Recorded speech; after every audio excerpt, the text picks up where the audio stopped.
We are going in depth now as we begin the fifth week in this George Zimmerman trial. You may remember we had the jury selection, which took quite a while. This is day 20 as far as testimony continues, or rather day number 10 as far as testimonies continue. Right now we have the defense is out there telling everybody their side of the story. And one of the keys has been for the prosecution and now for the defense, whose voice was it on that 911 call crying out for help in the background?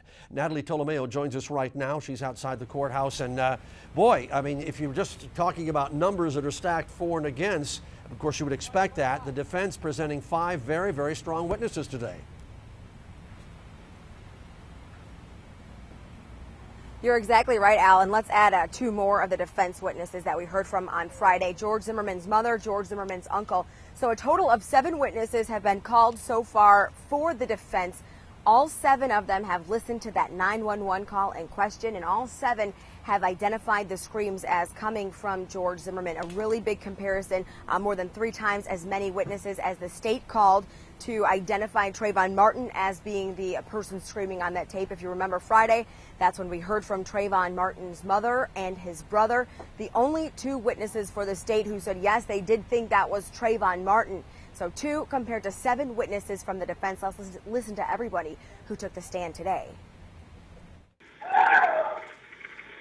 So you think he's yelling help? Yes. All right, what is your phone number? Just this gunshot. You just Have you listened to that before today? Yes, I have. Any reason for me to play any more of it or to No. go back over it? No. Do you have an opinion as to whose voice that is in the background? Yes, I do. And whose voice is it? George Zimmerman's voice. Do you know whose voice that is in the background screaming? Yes, definitely. It's Georgie. Do you have an opinion whose voice that is? I thought it was George. Can you identify whose voice that was yelling in the background? George's.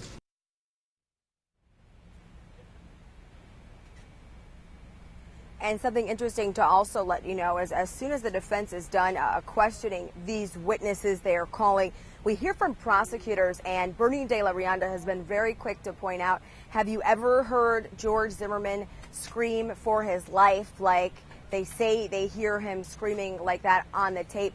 The witnesses have all said no, but we did hear some interesting testimony from the last witness to take the stand before lunch break, John Donnelly. He said that he considered George Zimmerman a really good friend, treated him like his son. He was a medic, a combat medic in the U.S. Army during Vietnam. He did testify that he has heard men like George Zimmerman scream for their lives before, so he was pretty certain that he was able to identify George Zimmerman on that tape. Al? Now, some of the other testimony that took place this morning, any more highlights from that? Yeah, let's talk right now about some of the language that we're hearing from. You know, we've heard a lot of the prosecution restating what George Zimmerman said when he made that non-emergency call when he initially saw Trayvon Martin in the neighborhood. So we're hearing some of that same language the prosecution used in their opening statements. But let's also talk about the defense here. We did hear defense attorney Marco Mera, when a couple of state witnesses were called to the stand, ask the state witnesses if they thought George Zimmerman was acting in ill will, out of hatred, out of spite. Today, we're hearing a lot of that again, so let's listen to some of that exchange. Did you hear anything that to you, knowing George Zimmerman's voice as you do, evidence that he was angry or acting with ill will? No. That he was spiteful in his presentation to the law enforcement officer? No. When he said things like, he looks black, did that come across to you as spiteful or hateful? No.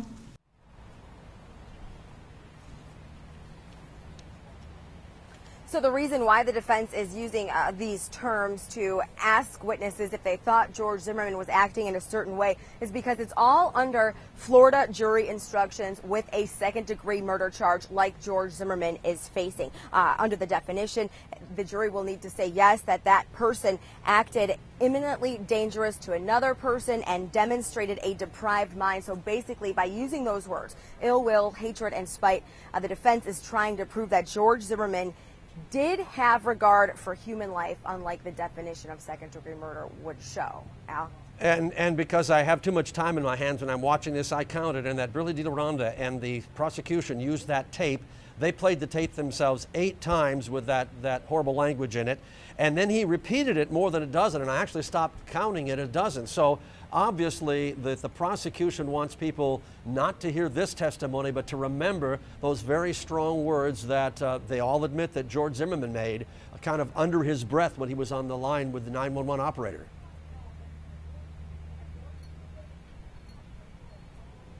Yeah, you're exactly right there. But when Defense Attorney Mark O'Mara goes up there to redirect these witnesses after Bernie De La Rianda is using those words, O'Mara will just ask them, is that the tone in which George Zimmerman said those explicit words on the 911 call? So far, we've heard all the defense witnesses say no.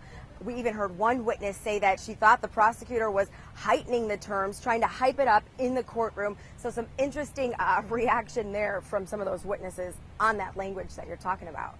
Okay, now they had a conference about some computer animation, because I keep telling people that the defense is not just trying to punch a hole in the state's whole idea about why they're prosecuting for second-degree murder. They are actually providing something that you wouldn't have to provide in defense normally, which is a whole nother scenario about what actually happened, including some animation that they would like to introduce. What do you think about that? I think they would really like to get this computer animation in there, but I think that, we know the state has filed a motion to have a hearing. The state does not want this computer animation in there at all, and I'll tell you why, for a few reasons. They say that the expert testimony is one-sided, only coming from the defense, and they also say that the computer animation itself, it's not accurate. It doesn't represent a complete reenactment of the incident, the struggle. So the state does not want this in there because they say that this computer animation was based only upon evidence that the creators received from the defense team. Some of the issues that the state has with this animation is they say it's not accurate when it's depicting the lighting conditions inside that neighborhood. They also say it's not accurate because it was used on statements in police reports that some of the state's witnesses even contradicted when they took to the witness stand for the state last week. They are also not wanting to have this computer animation because the state's not happy with the angles of the figures struggling and also the number of blows that this animation shows Trayvon Martin hitting George Zimmerman. So we will have to see exactly what happens with this. Something else to tell you about this computer animation is that when it was done, 2 people were wearing motion capture suits, and the state says in the motion, George Zimmerman was standing right there telling those 2 people what to do, where to go. So the state's really not happy, saying it's totally one-sided, and they're going to ask Judge Nelson to not allow the defense to admit it into this trial. Al? Yeah, and the state couldn't go out and put one of these animations together because those kind of things are very, very expensive. Had they had an animation and then you had the defense and animation, you might be able to show both of them. It'll be interesting to see how the court rules on that. Natalie Tolomeo, thank you so much. We'll get back to you again later this afternoon as we continue to follow the George Zimmerman trial as we move into more testimony again coming from the defense.